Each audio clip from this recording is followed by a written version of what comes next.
Are you unintentionally leaving money on the table every time you hit record on your podcast? You're not alone. Most solopreneurs start their show to build authority and grow their business, but when it comes to actually selling on the show, it suddenly feels weird and awkward. I hear a lot of folks say that they don't want to come across as salesy or pushy, and I get it. I have been there too. Hey there, I'm Julia Levine, aka the podcast teacher, and you're listening to Podcasting for Solopreneurs, the show that helps online business owners grow their podcast to get more listeners, leads, and sales. If you're creating great content, building trust, and positioning yourself as an expert, but you're not guiding your audience to the next step, you're actually keeping them stuck, and that's not helping them or you. So today, we're tackling one of the biggest sticking points for online business owners: how to sell on your podcast in a way that feels natural, aligned, and authentic. No infomercial style sales pitches, just 3 simple strategies that help you make real offers without making you or your audience uncomfortable. You'll learn how to generously give valuable information but still guide listeners to the next step, how to build trust and curiosity, and how to subtly sell without even trying. These tweaks can turn casual listeners into paying clients. So let's start with the first and honestly the most important strategy. Teach generously and end with direction.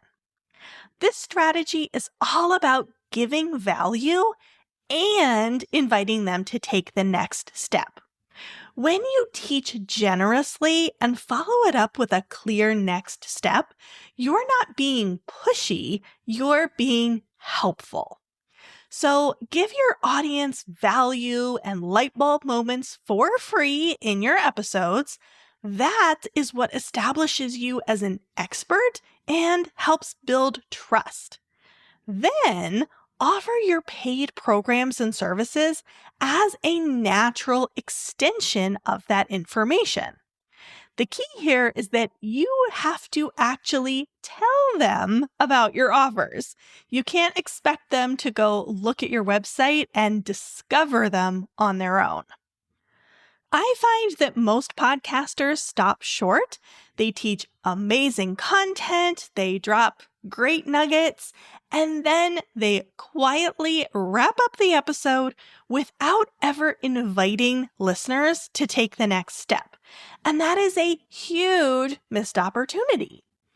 You don't need to give a long, drawn-out pitch, just a simple sentence or two like, "If this episode resonated with you and you'd like support applying it to your own podcast, that's exactly what I help you do inside the Podcast Growth Collective. You can find all the details at thepodcastteacher.com/collective. See? Easy peasy, not annoying or salesy. When you teach generously and you end with direction, your audience won't feel pressured. They'll just feel supported and empowered to move forward. So next time you hit record, make sure you're giving value and that you're offering an invitation. All right, let's talk about strategy number 2. Use stories that sell for you. This one is perfect if you're still getting comfortable talking about your offer directly. Instead of feeling like you need to put together a formal pitch, just tell a story. Because nothing builds trust faster than giving a real-life example.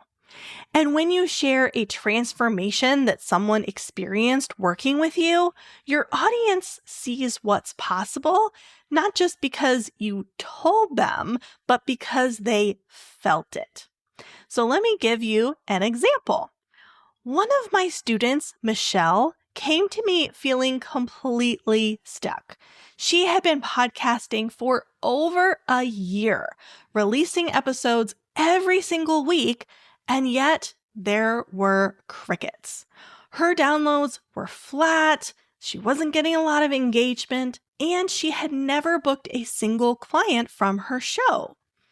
She started questioning, is anyone even listening? Am I just wasting my time? Should I give up on this whole podcast thing?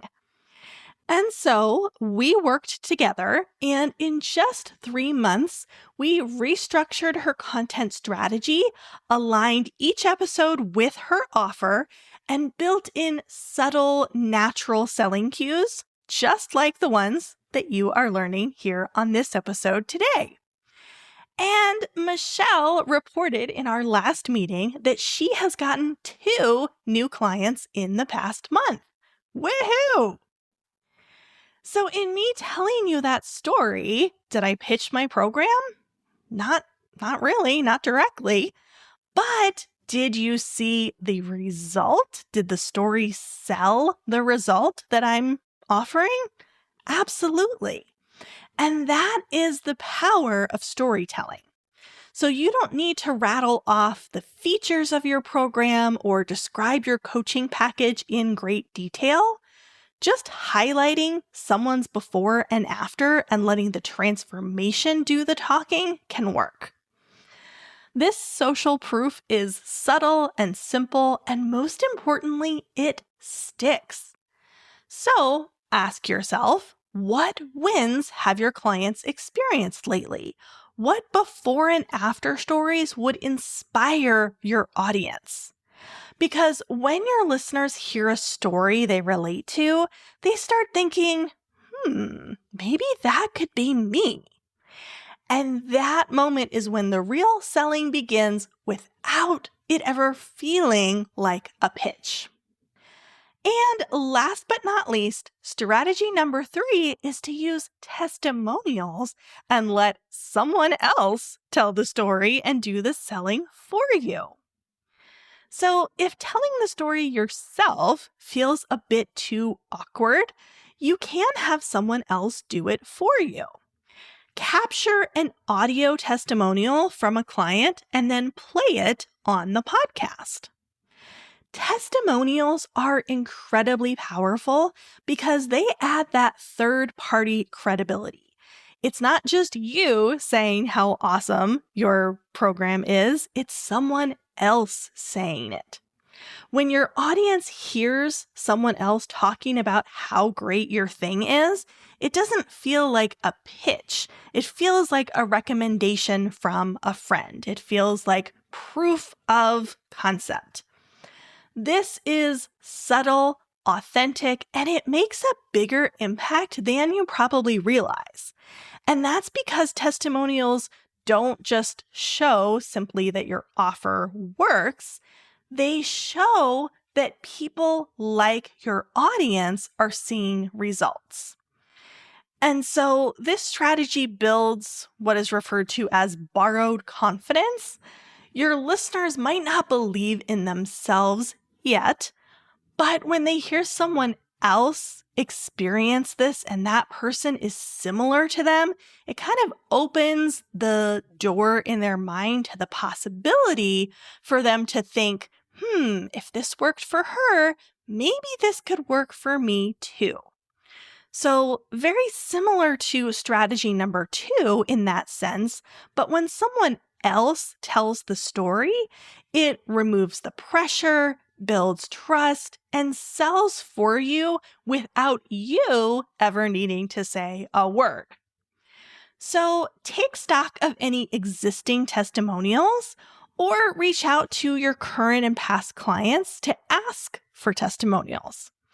I like to ask people to record their testimonial as a video if they're willing to do so that I can use it in multiple places. And then I just incorporate the audio into a podcast episode.